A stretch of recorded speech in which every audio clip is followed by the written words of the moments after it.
Jajaran Polres Aceh Tenggara berhasil menangkap pelaku pembunuhan sadis satu keluarga di kabupaten setempat. Pencarian pelaku itu sudah berlangsung lebih dari sepekan.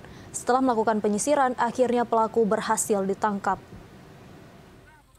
Setelah lebih dari sepekan menjadi buronan terduga pelaku pembunuhan, ia menewaskan 5 warga dan melukai 1 orang lainnya di Desa Uning Sigugur, Kecamatan Babur Rahmah, Kabupaten Aceh Tenggara, akhirnya berhasil ditangkap.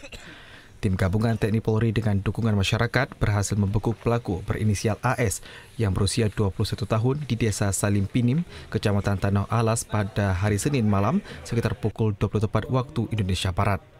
Kapolres Aceh Tenggara AKBP Yul Henry dalam konferensi persnya menjelaskan, untuk saat ini pelaku masih bungkam terhadap perencanaan pembunuhan tersebut yang terjadi pada hari Senin tanggal 16 Juni lalu. 5 orang tewas secara mengenaskan, sementara 1 korban lainnya mengalami luka berat dan saat ini masih menjalani perawatan. Saat ini pihak kepolisian masih mendalami kasus, namun indikasi awal menyebutkan kemungkinan pelaku mengalami tekanan psikis atau memiliki motif pribadi terhadap para korban.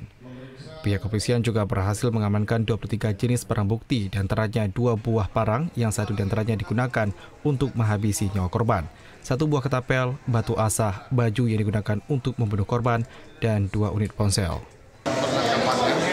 Setelah kejadian, kami langsung ke TKP pembunuhan tersebut.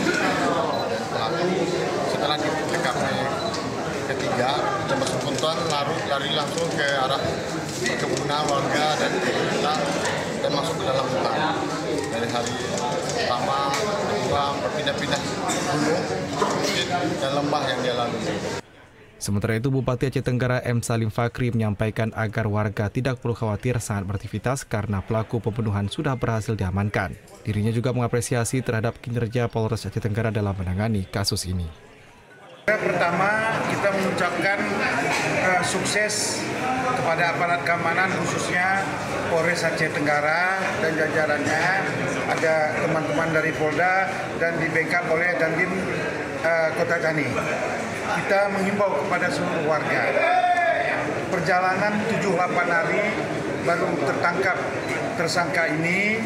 Dengan tertangkapnya tersangka ini, kita berharap seluruh warga Aceh Tenggara tenang, jaga kondusif daerah, yang jelas hukum tetap berlaku. Hukuman agar tidak terlalu berlebihan ketakutan, apalagi sudah tersangka dapat. Pelaku dijerat pasal 340 KUHP dan pasal 80 ayat 3 Undang-Undang Nomor 35 Tahun 2014 dengan ancaman hukuman mati atau penjara seumur hidup atau maksimal 20 tahun atau minimal 15 tahun penjara. Dari Aceh Tenggara, Abdul Aziz Devriaja melaporkan.